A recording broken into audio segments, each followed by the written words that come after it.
Keisarin uudet vaatteet. Monta monituista vuotta sitten eli keisari, joka piti uusista kauniista vaatteista niin hirveästi, että kulutti kaikki rahansa koreuksiin. Ei hän välittänyt sotilaistaan, eikä teatterista, eikä viitsinyt ajella puistossa, muuten kuin näytelläkseen uusia vaatteitansa. Joka tunti hän vaihtoi takkia, ja kun muissa maissa sanottiin, kuningas on valtioneuvostossa, sanottiin tässä maassa, keisari on vaatekomerossa. Siinä suuressa kaupungissa, missä keisari asui, vietettiin iloista elämää ja sinne tuli joka päivä paljon vieraita. Kerran kaupunkiin ilmestyi 2 petkuttajaa. He olivat olevinaan kankureita ja kehuivat kutovansa maailman ihaninta kangasta. Sekä värit että malli olivat harvinaisen kauniit ja lisäksi oli vaatteissa, jotka tästä kankaasta valmistettiin, kummallinen taika. Ihminen, joka oli kykenemätön hoitamaan virkaansa tai mahdottoman typerä, ei saattanut ensinkään nähdä niin. Siinäpä vasta vaatteet, ajatteli keisari. Kun puen ne ylleni, saan paikalla selville, ketkä valtakunnassani eivät kykene hoitamaan virkaansa. Voin heti erottaa, kuka on viisas ja kuka typerä. Kudottakoon minulle sitä kangasta kiireen kaupalla. Ja hän antoi petkuttajille hyvät rahat, jotta he ryhtyisivät työhönsä. He pystyttivätkin 2 kangaspuut ja olivat tekevinään työtä, vaikka heillä ei ollut kangaspuissaan loimia eikä kuteita. Häikäilemättä he vaativat hienoita silkkiä ja kalleinta kultaa, mutta pistivät kaiken omiin taskuihinsa ja husuivat tyhjien kangaspuiden ääressä myöhään yöhön asti. Olisipa hauska tietää, kuinka pitkällä kangas on, tuumi keisari, mutta hänestä tuntui hiukan ilkeältä tietää, ettei kangasta saattanut lainkaan nähdä semmoinen, joka oli typerä tai kykenemätön hoitamaan virkaansa. Ei silti, että hänen toki olisi tarvinnut pelätä itsensä puolesta, mutta kuitenkin hän päätti lähettää ensin jonkun toisen ottamaan asiasta selkoa. Koko kaupunki tiesi, miten merkillinen taika kankaaseen liittyi, ja jokaisen teki mieli nähdä, kuinka typerä hänen naapurinsa oli. Minäpä lähetän vanhan kunnon ministerini kankurien luo, päätti keisari. Hän osaa parhaiten arvostella kangasta, sillä hän on järkevä mies, eikä kukaan hoida virkaansa paremmin kuin hän. Vanha kelpo ministeri meni saliin, missä petkuttajat istuivat tyhjien kangaspuittensa ääressä. Taivas varjelkoon, ajatteli vanha ministeri ja avasi silmänsä selkosen selällään. Minähän en näe mitään, mutta sitä hän ei sanonut ääneen. Petkuttajat kehottivat häntä astumaan likemmäksi ja kysyivät, eikö malli ollut sievä ja värit kauniit. He viittilöivät tyhjiin kangaspuihin, ja vanha ministeri Raukka avasi silmänsä entistä suuremmiksi, mutta eihän hän saattanut nähdä mitään, kun ei mitään nähtävää ollut. Auta armias, hän ajatteli. Olisinko minä typerä? Sitä en ikinä olisi uskonut, eikä ihmisten pidä saada sitä tietää. Enkö minä pysty hoitamaan virkaani? Ei, minä en saata kertoa, etten näe kangasta. No, ette sano mitään kankaasta, huomautti toinen kutoja.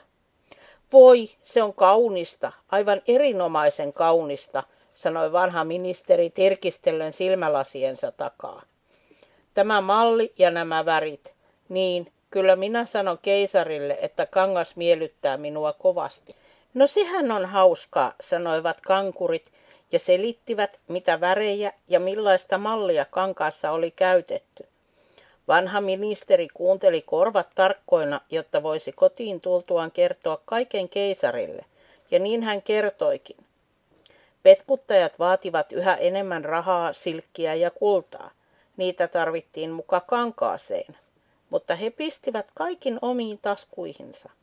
Kankaaseen ei tullut ainoatakaan lankaa, miehet kutoa helskyttivät tyhjää, minkä ehtivät. Pian keisari lähetti toisen kelpo virkamiehen katsomaan, edistyikö työ ja oliko kangas jo valmistumassa. Hänen kävi samalla tavalla kuin ministerin. Hän katseli katselemistaan, mutta eihän hän nähnyt mitään, koska ei ollut muuta nähtävää kuin tyhjät kangaspuut. Eikö kangas ole kaunista, sanoivat petkuttajat ja näyttelivät ja selittävät olemattoman mallin kauneutta. Typerä minä en ole, mietti mies itsekseen. Enkö siis tosiaan pysty hoitamaan hyvää virkaani? Sepä vielä puuttui, mutta siitä ei pidä olla tietävinäänkään. Niinpä hän rupesi kehumaan kangasta, jota ei nähnyt, ja vakuutti olevansa hyvin ihastunut sen kauniisiin väreihin ja ihanaan malliin. Niin, kangas on todella erinomaisen kaunista, hän kertoi keisarille. Kaupungissa ei enää muusta puhuttu kuin tuosta mainiosta kankaasta.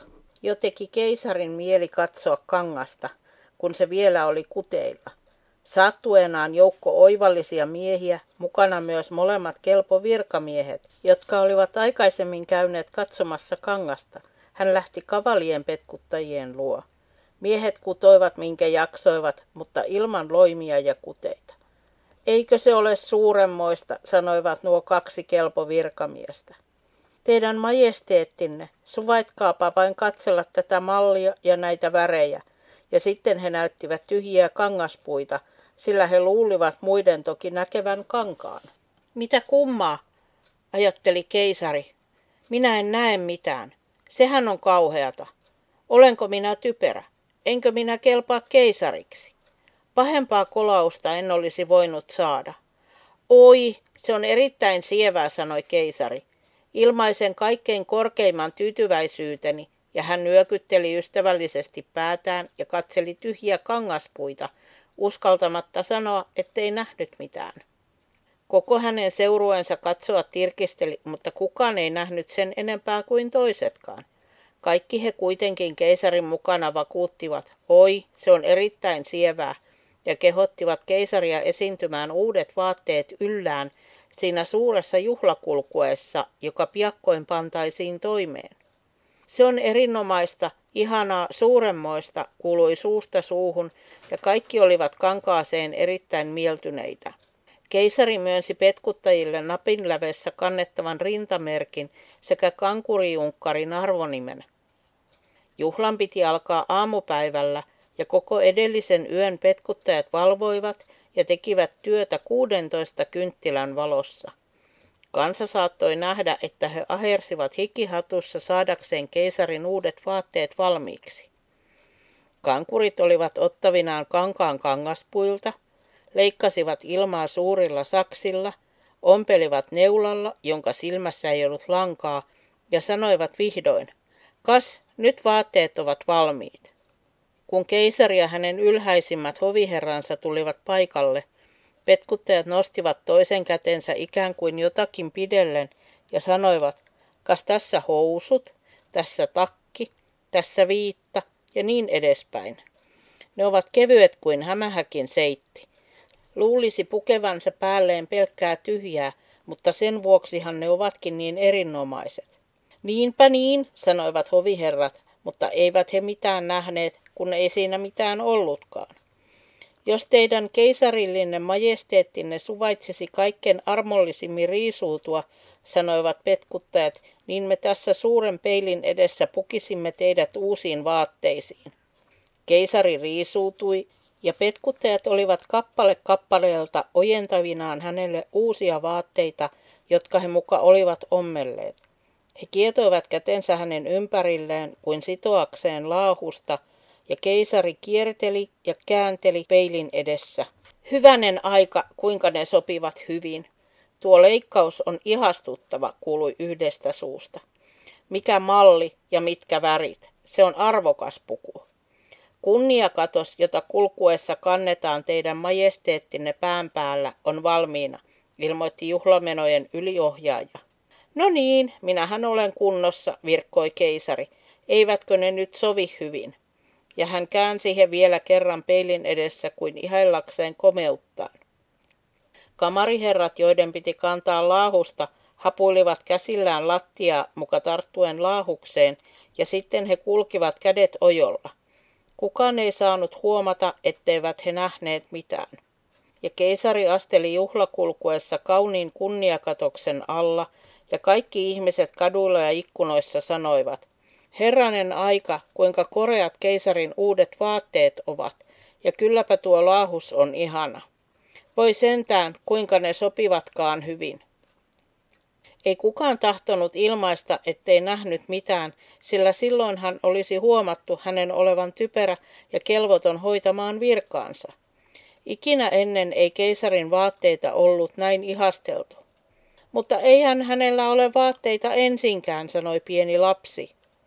Herranen aika, kuulkaa nyt, mitä tuo viaton lapsi sanoo, virkkoi lapsen isä, ja sanoja kuiskattiin suusta suuhun.